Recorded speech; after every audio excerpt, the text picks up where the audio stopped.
ఓం శ్రీమాత్రే నమః. ఛానల్లోకి స్వాగతమండి. వృశ్చిక రాశివారికి అదృష్ట సమయం వచ్చేసింది. ఎంతో కాలంగా మీరెదురుచూస్తున్న 10 శుభవార్తలను వినబోతున్నారు. ఈ శుభవార్తలు మీ జీవితంలో ఆనందాన్ని తీసుకొస్తాయి. మరి రానున్న 2 రోజుల్లో వృశ్చిక రాశివారు వినబోతున్న ఆ శుభవార్తలేంటి? ఈ శుభవార్తలు వినడానికి ముందు మీరు ఎటువంటి ప్రవర్తన కలిగి ఉండాలి, ఎవరితో మీరు జాగ్రత్తగా ఉండాలి, అలాగే ఏ దేవతారాధన చెయ్యాలి అనే అంశాలతో పాటుగా వృశ్చిక రాశివారి గురించి కొన్ని ఆసక్తికరమైన విషయాలను ఈ వీడియోలో మనం వివరంగా తెలుసుకుందాం. కానీ అంతకంటే ముందుగా మీరు కనుక మన ఛానల్ని ఇప్పటివరకు సబ్స్క్రైబ్ చేసుకోకపోతే సబ్స్క్రైబ్ చేసుకుని పక్కనే వచ్చిన బెల్ ఐకాన్ నొక్కి ఆల్ సెలెక్ట్ చేసుకుంటే మేము ఇలాంటి వీడియోస్ అప్లోడ్ చేయగానే ముందుగా మీకు నోటిఫికేషన్ వస్తుంది. అలాగే వీడియో ఎక్కడా కూడా స్కిప్ చేయకుండా చివరి వరకు చూస్తేనే మేమేం చెప్తున్నామో మీకు పూర్తిగా అర్థమవుతుంది. ఇక వివరాల్లో వెళ్ళిపోతే మిగిలిన రాశులన్నింటికంటే కూడా వృశ్చిక రాశివారిని చాలా ప్రత్యేకమైన వారిగా జ్యోతిష శాస్త్రంలో చెప్పబడి ఉంది. మరి వృశ్చిక రాశివారి ఎందుకంత ప్రత్యేకమంటే వీరికున్నటువంటి సహాయం చేసే గుణం, కార్యదీక్షత, కార్యదక్షత, సమయపాలన వంటి అనేక అంశాలను కలిగి ఉండడం వల్ల వృశ్చిక రాశివారు అందరికంటే ప్రత్యేకమైన వారిగా చెప్పవచ్చు. అయితే వృశ్చిక రాశివారు ఈ సమయంలో మీరు జాగ్రత్తగా ఉండాలి. ఈ సమయంలో మీరు చేయవలసిన పనేంటంటే ముఖ్యంగా మీరు ఎటువంటి పరిస్థితుల్లోనైనా మౌనంగా ఉండడానికి ప్రయత్నించండి. ఇలా కనుక మీరు కొద్దిగా ఓర్పు పట్టి మౌనంగా ఉన్నట్లయితే ఇప్పటిదాకా మీరు ఎవ్వరూ వినని 10 శుభవార్తలు మీరు వింటారని చెప్పడంలో ఎటువంటి సందేహం లేదు. అయితే మీ ముందు నవ్వుతూ మాట్లాడే కొందరు వ్యక్తులు వెనక నుండి మీ నాశనం కోరుకుంటున్నారు. వారెవరు అనే విషయం ఈ వీడియో చివరి వరకు చూస్తే మీకు అర్థమవుతుంది. ముఖ్యంగా 3 వ్యక్తులు మీ జీవితంలో మీరు పైకి ఎదక్కూడదని మీ నాశనాన్ని కోరుకుంటూ ఉన్నారు. ఆ 3 వ్యక్తుల్లో 2 స్త్రీలు, 1 పురుషుడు మీ శత్రువులతో చేరి మీ శత్రువులకి అనుకూలంగా ప్రవర్తిస్తూ మీ నాశనాన్ని కోరుకుంటున్నారు. ఈ సమయంలో మీరు అనుకున్న పనులు అనుకున్నట్లు జరగాలి, ధనలాభం కలగాలి, అందరికంటే ముందుండాలి అనుకున్నట్లయితే కనుక మీరు ఏం చేయబోతున్నారు అనే విషయాలను ఇతరులకు అస్సలు చెప్పకండి. మౌనం వహించండి. ఎందుకంటే మీరు జీవితంలో ఎదగడం ఇష్టం లేనివారు ఖచ్చితంగా మీ మాటలు వింటే మీ నాశనాన్ని కోరుకుంటారు. అంతేకాదు, ఈ సమయంలో మీరు ఈ కొన్ని జాగ్రత్తలు పాటించినట్లయితే ఖచ్చితంగా మీరు శుభవార్తలు వింటారు. కుటుంబంతో సంతోషంగా ఉంటారు. ఏ ఒక్క దేవుణ్ణి ప్రార్థిస్తే 2 దేవుళ్ల అనుగ్రహం కలుగుతుందో మీకు తెలుసా? అదేనండి, రాముడిని ప్రార్థిస్తే హనుమంతుల వారి అనుగ్రహం కూడా మీకు కలుగుతుంది.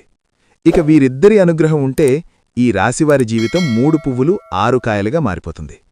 మరి ఆంజనేయస్వామివారికి ఇష్టమైన మంగళవారం రోజున మాంసాహారం తినకుండా రాములవారిని అలాగే హనుమంతుల వారిని ప్రార్థించినట్లయితే మీ మనసులో ఉన్న కోరిక త్వరగా నెరవేరుతుంది.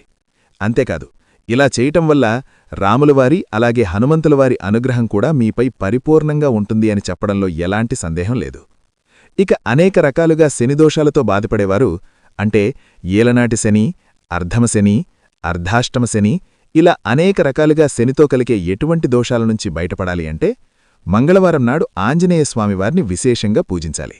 మరి ఇటువంటి పూజ చేసేటప్పుడు మాంసాహారం తినకుండా చేస్తే విశేషమైన ఫలితాన్ని పొందుతారని పండితులు చెప్తున్నారు. ముఖ్యంగా ఉదయాన్నే, అంటే భోజనం చేయడానికి ముందే పూజ ముగించుకుంటే మంచిదని తెలియజేస్తున్నారు. వీడియోని మీరు చివరి వరకు చూస్తేనే మీరు చేయకూడని తప్పులతో పాటుగా ఏ వ్యక్తులతో మీరు దూరంగా ఉండాలి అనే అంశాలు మీరు వివరంగా తెలుస్తాయి.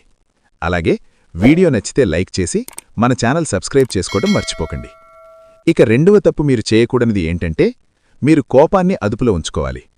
అలాగే కోపంలో ఉన్నప్పుడు ఎదుటివారిని ఎంత మాట పడితే అంత మాట అనకూడదు. అలాగే ఎదుటివారిని దూషించకూడదు. ముఖ్యంగా మీ దగ్గర లేని వ్యక్తి గురించి ఎదుటివారితో నెగటివ్గా చెప్పకూడదు. అలాగే వాడకూడని పదాలు వాడుతూ ఎదుటివారిని దూషించటం కూడా మానుకోవాలి. ఎప్పుడైతే మీరు వాడకూడని పదాలు వాడతారో అది ఇంట్లో కానీ, మీరు పనిచేసే సంస్థలో కానీ, ఇరుగుపొరుగు వారితో కానీ ఎక్కడైనా సరే ఇటువంటి పదాలు వాడినప్పుడు లక్ష్మీదేవికి ఆగ్రహం కలుగుతుంది. మిమ్మల్ని వదిలి వెళ్ళిపోతుంది. అప్పుడు మీరు పేదరిక అనుభవించవలసి వస్తుంది. ప్రత్యేకించి ఈ సమయంలో మౌనంగా ఉండాలి. ఈ జాగ్రత్తలు తీసుకుంటే కనుక ఈ రాశివారు ఈ సమయంలో శుభవార్తలను ఖచ్చితంగా వింటారు. మీరు అనుకున్న పనులలో విజయాన్ని కూడా సాధిస్తారు.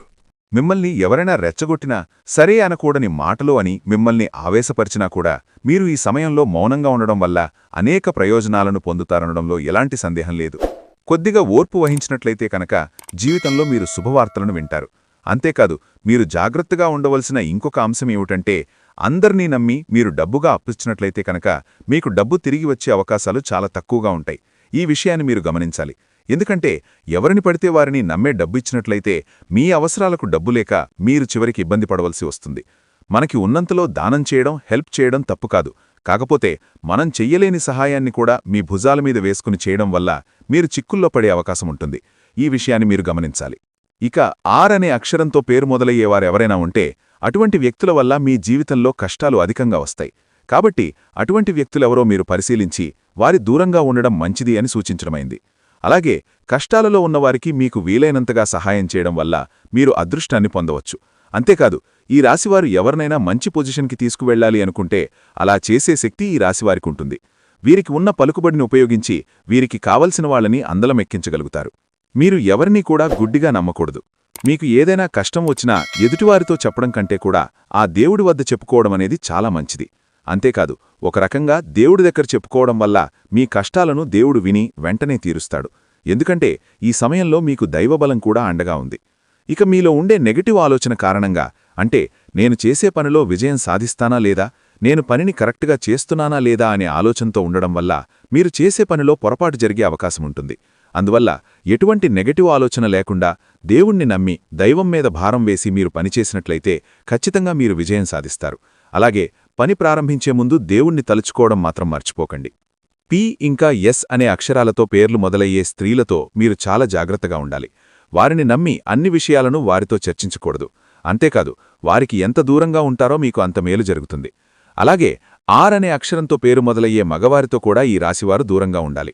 ఎందుకంటే ఈ ఇద్దరు స్త్రీలు ఇంకా పురుషుడు మీ నాశనాన్ని కోరుకునే వారిలో ఉండే అవకాశముంది. ముందు చెప్పుకున్న విధంగా ఈ అక్షరాలతో పేర్లు మొదలయ్యే ఇద్దరు స్త్రీలు అలాగే ఒక పురుషుడితో మీరు చాలా జాగ్రత్తగా ఉంటే మీ జీవితంలో మీరు ముందుకు వెళ్తారు. అలాగే మరిన్ని యోగవంతమైన ఫలితాలను పొందడానికి ఈ సమయంలో మీరు చేసుకోవలసిన దేవతారాధన చేసుకున్నట్లయితే గురువారం నాడు దత్తాత్రేయ, దక్షిణామూర్తి వంటి గురుస్వరూపాల ఆలయాన్ని దర్శనం చేసుకోండి. మాస శివరాత్రి రోజున శివుడికి అభిషేకం చేయించుకోండి. అలాగే సోమవారం నాడు శివుడికి విశేషంగా పూజ చేసుకున్నట్లయితే జీవితంలో ఉన్నతి పొందుతారు. సో చూశారు కదండి, వృశ్చిక రాశివారు ఈ సమయంలో ఏ విషయాల్లో జాగ్రత్తగా తీసుకోవాలి, అలాగే రానున్న 2 రోజుల్లో మీరు ఎటువంటి శుభవార్తలు వినబోతున్నారు, అలాగే ఈ సమయంలో మీరు ఏ వ్యక్తులతో జాగ్రత్తగా ఉండాలి అనే అంశాలతో పాటుగా ఈ సమయంలో మీరు చేసుకోవలసిన దేవతారాధన గురించి ఈ వీడియోలో మనం వివరంగా తెలుసుకున్నాం కదా. ఈ వీడియో మీకు నచ్చినట్లయితే లైక్ చేసి మీ ఫ్రెండ్స్ అండ్ ఫ్యామిలీ మెంబర్స్లో వృశ్చిక రాశివారెవరైనా ఉంటే వారితో మర్చిపోకుండా ఈ వీడియోని షేర్ చేసుకోండి. అలాగే ఇప్పటివరకు మన ఛానల్ని కనుక సబ్స్క్రైబ్ చేసుకోకపోతే సబ్స్క్రైబ్ చేసుకుని పక్కనే వచ్చిన బెల్ ఐకాన్ నొక్కి ఆల్ సెలెక్ట్ చేసుకుంటే మేము ఇలాంటి వీడియోస్ అప్లోడ్ చేయగానే ముందుగా మీకు నోటిఫికేషన్ వస్తుంది. మరో చక్కటి వీడియోతో మళ్ళీ కలుద్దామండి. ఓం శ్రీ మాత్రే నమః.